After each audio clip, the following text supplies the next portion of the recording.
மூன்றாவதாக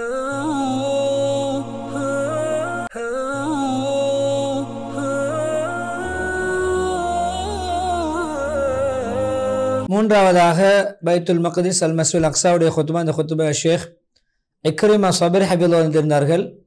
அதாவது அமல்களிலே அல்லாஹ்வுக்காக என்ற தூய்மையான எண்ணம், அதே போன்று சதி மோசம், நம்பிக்கை துரோகம் செய்வது ஹராம் என்ற இரண்டு தலைப்பை உள்ளடக்கி அமல்களிலே தூய்மை தேவை, வாழ்க்கையிலே பண்பாட்டிலே நம்பிக்கை தன்மை தேவை, நம்பிக்கைக்கு மோசடி, நம்பிக்கை துரோகம் இருக்கக்கூடாது என்ற இரண்டையும் இணைத்து ஹம்து ஸலவாத்.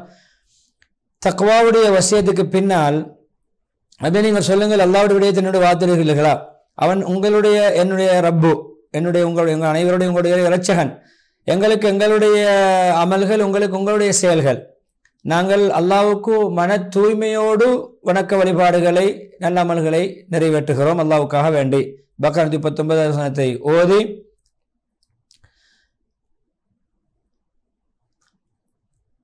இஹ்லாஸ் உள்ளவர்களுக்கு சுபசோபனம் உண்டாகட்டும். மன தூய்மையுள்ளவர்கள் அவர்கள் தான் நேர்வழியின் ஒளி விளக்குகள். அவர்களை விட்டும் ஒவ்வொரு காரில் சூழ்ந்த ஃபித்னாக்கள், குழப்பங்கள் எல்லாமே நீங்கிக் கொள்கின்றன. அவர்கள் குழப்பத்துக்கு ஆளாகாமல் அது ஒதுங்கி போகிறது. குழப்பத்தை விட்டும் அவர்கள் பாதுகாக்கப்படுகிறார்கள். அவர்கள் சார்பாக குழப்பங்கள் எல்லாம், ஃபித்னாக்கள் எல்லாம் இல்லாதொழியும் என்ற ஹதீஸை சொல்லிவிட்டு,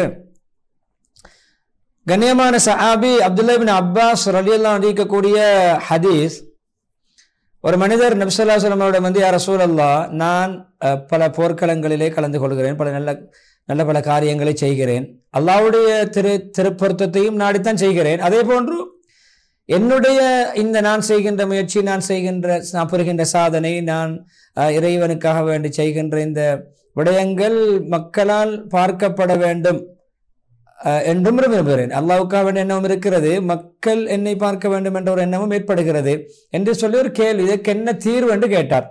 நபி ஸல்லல்லாஹு அலைஹி வஸல்லம் அவர்கள் பதில் சொல்லவில்லை.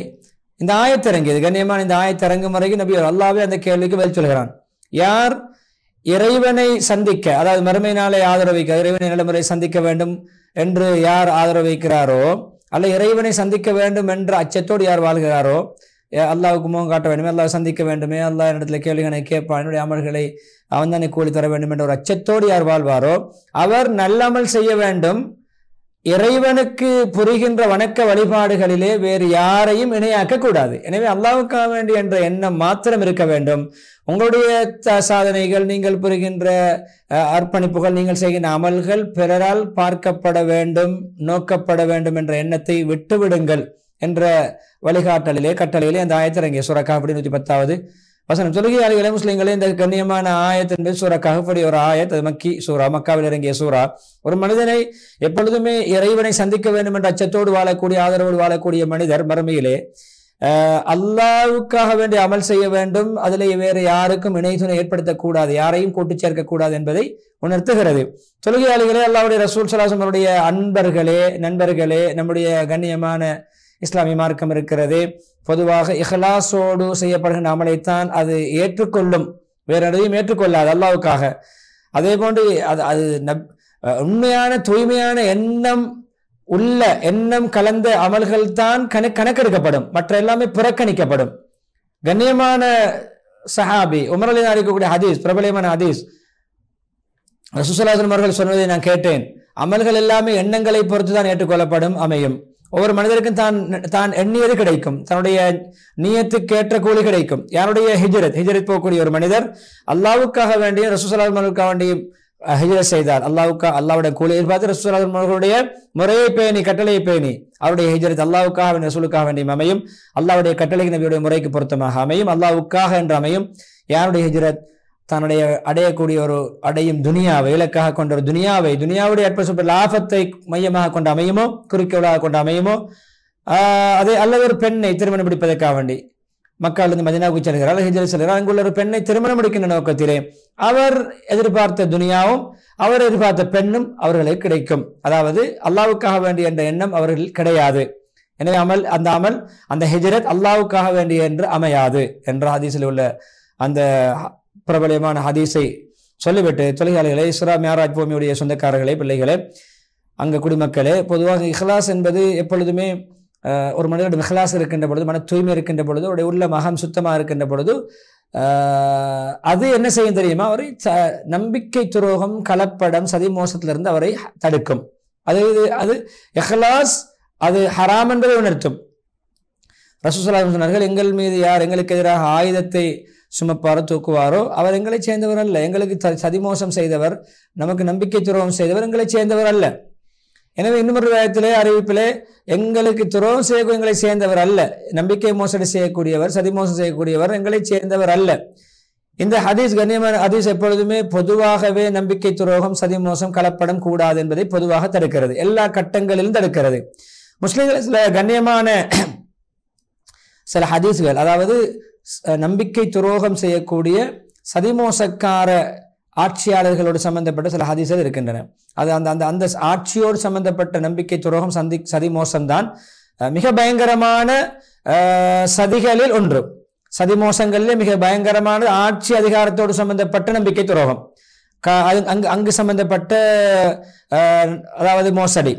கண்ணியமான நபி சொன்னார்கள், ஒரு மனிதருக்கு அல்லாஹ் ஒரு பொறுப்பை கொடுத்து, ஒரு அதிகாரத்தை கொடுத்து, அவர் மரணிக்கின்ற நாளிலே தனக்கு கொடுக்கப்பட்ட பொறுப்பு அதிகார விடயத்திலே நம்பிக்கை மோசம் செய்தவராக, சதிமோசம் செய்தவராக மரணிப்பார் என்றால் அவருக்கு அல்லாஹ் சொர்க்கத்தை ஹராமாக்கி விடுவான். அவர் சொர்க்கம் போவது ஹராம். நம்பிக்கை துரோகம், சதிமோசக்காரராக ஆட்சியை செய்து, நம்பிக்கை துரோகியாக ஆட்சி அமைத்து அதே நிலைமையில் மரணிப்பார் என்றால் சொர்க்கம் அவருக்கு ஹராம். இன்னும் ஒரு கண்ணியமான நபி அவர்களுடைய ஹதீஸ்ல இருக்கிறது, ஒரு மனிதருக்கு அல்லாஹ் பொறுப்பை கொடுக்கிறான், அதிகாரத்தை கொடுக்கிறான், அவர் சரியான முறையிலே தன்னுடைய பொறுப்புக்கு கீழே இருக்கின்ற அந்த குடிமக்கள் விடயத்திலே நலம் விரும்பியாக நடக்கவில்லை, அவர்களுக்கு பொருத்தமாக தன்னுடைய ஆட்சியை சாதகமாக அல்லாஹ்வை பயந்து அமைக்கவில்லை என்றால் சுவர்க்கத்தின் வாடகை கூட நுகரமாட்டார். எனவே சுவர்க்கம் ஹராம் என்பது ஒரு ஹதீஸ். சுவர்க்க வாடை கூட அவருக்கு அடைய கிடைக்காத அளவுக்கு சுவர்க்கத்தை விட தூரத்தில் இருப்பார், தூரமாக்கப்படுவார் என்ற மிக எச்சரிக்கையான பயங்கரமான சதிமோச, நம்பிக்கை துரோக, ஒப்படைக்கப்பட்ட பொறுப்புகளிலே துஷ்பிரயோகம் செய்கின்றவருக்கு அல்லாஹ் கொடுக்கின்ற தண்டனையை சொல்லிவிட்டு, இப்படியாக இருக்கின்ற பொழுது முஸ்லிம்களே, இன்று பிள்ளைகளை, குழந்தைகளை அனாதையாக்குகின்ற அநியாயக்காரர்கள், எத்தனையோ பெண்களை விதவையாக்குகின்ற அநியாயக்காரர்கள், அதாவது என்ன, பெற்றோர்களை கொண்டு பிள்ளைகளை அனாதையாக்குகின்ற, கணவன்மார்களை கொண்டு பெண்களை அனாதையாக்குகின்ற எத்தனை மனைவிமார்களை, அதே போன்று தாய்மார்களை கூட மிகவும் வருத்தப்படுத்துகின்ற, சிரமத்தில் ஆத்துகின்ற குழந்தைகளை கொன்று குவித்து, இப்படி அதே வீடுகளை தகர்க்கின்ற, மஸ்ஜிதுகளை தகர்க்கின்ற, அதாவது வைத்தியசாலைகளை, நோயாளிகள் சிகிச்சை பெறுகின்ற வைத்தியசாலைகளை தகர்க்கின்ற அப்படிப்பட்ட சீர்குலைவுகளையும் அநியாயங்களையும் அத்துமீறல்களையும் செய்கின்றவர்களுக்கு எப்பாற்பட்ட தண்டனை கிடைக்கும் என்று சொல்லிவிட்டு நிச்சயமா அல்லாஹ் அவர்களை இம்மையிலும் மறுமையிலும் பழி வாங்குவான், தண்டிப்பான். எனவே சதிமோசக்கார, நம்பிக்கை துரோகம் செய்யக்கூடிய, எப்பொழுதுமே பொறுப்பில துஷ்பிரயோகம் செய்யக்கூடிய அந்த ஆட்சியாளருக்கு கேடு நாசம்தான் உண்டாகும். அல்லாஹ்வை சந்திக்கின்ற பொழுது, அல்லாஹ்வுக்கு முன்னால் நிற்கின்ற பொழுது, அன்றைய நாள் சொத்து செல்வங்களோ, பிள்ளை குட்டிகளோ, ஆண்மக்களோ பயனளிக்க மாட்டார்கள். யாருக்கும் சொத்து செல்வம் பயனளிக்காது, பிள்ளைகளும் பயனளிக்க மாட்டார். ஆனால் அல்லாஹ்விடம் தூய்மையான நல்லுள்ளத்தோடு அல்லாஹ்வை சந்திக்கக்கூடியவர்களுக்கே தவிர அவர்களுக்கு இவைகள் எல்லாம் பயனளிக்கும்.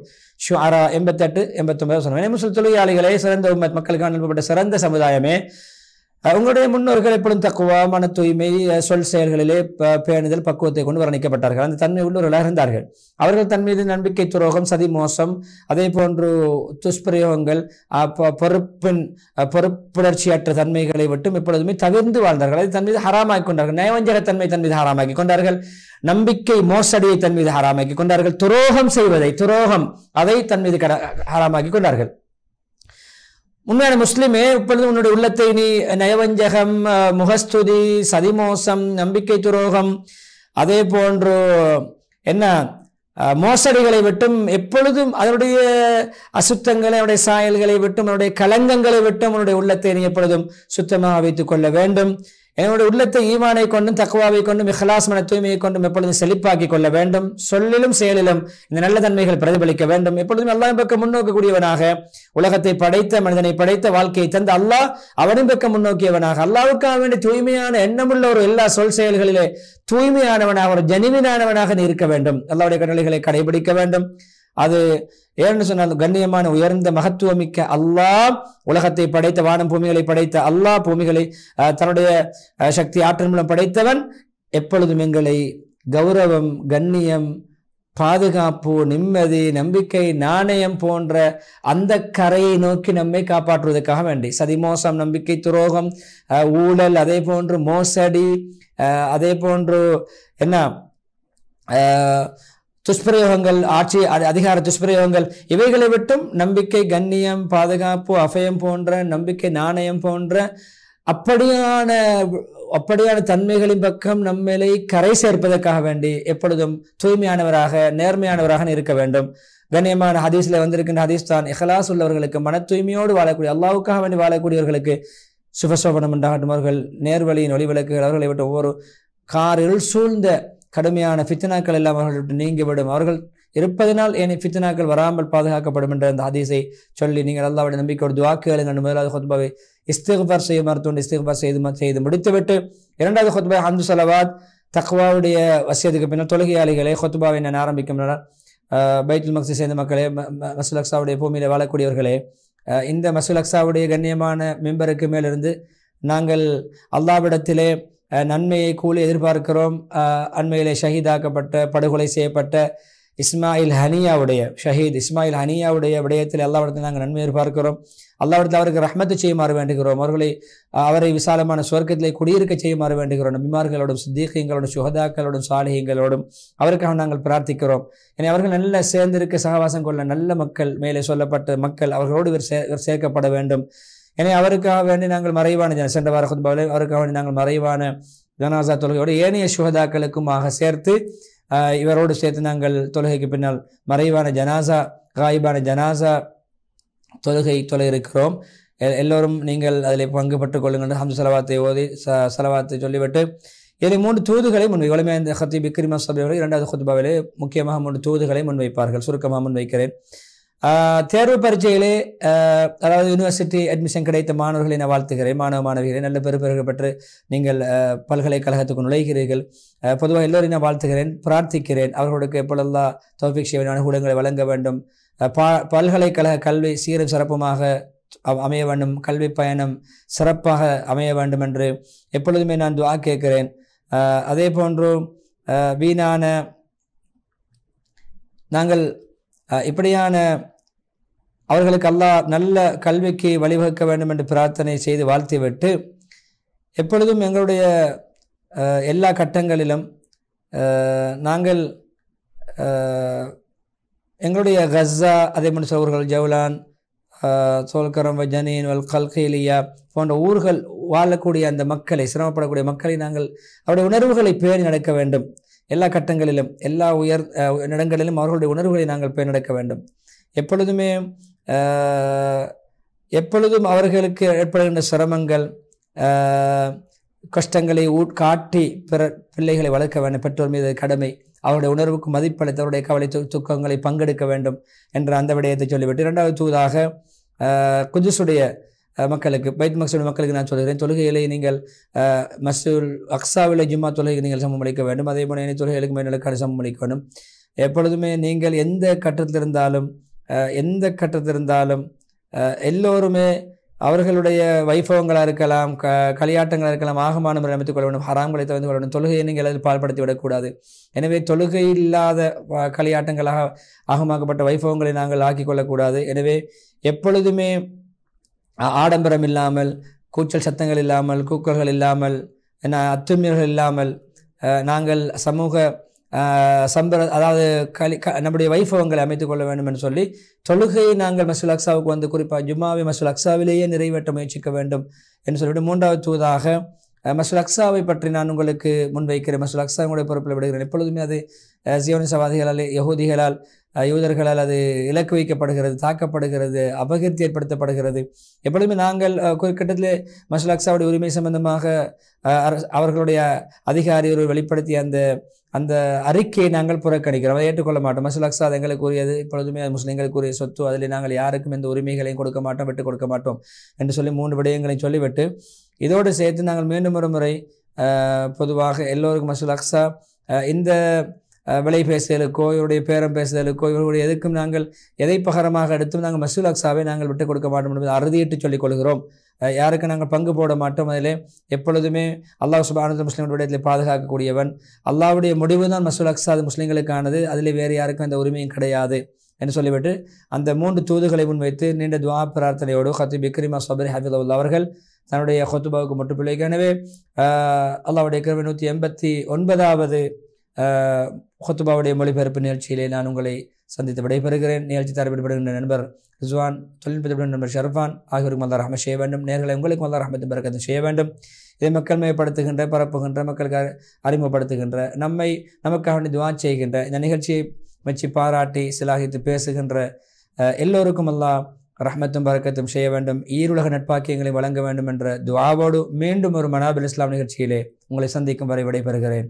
وآخر دعوانا الحمد لله رب العالمين والسلام عليكم ورحمة الله وبركاته.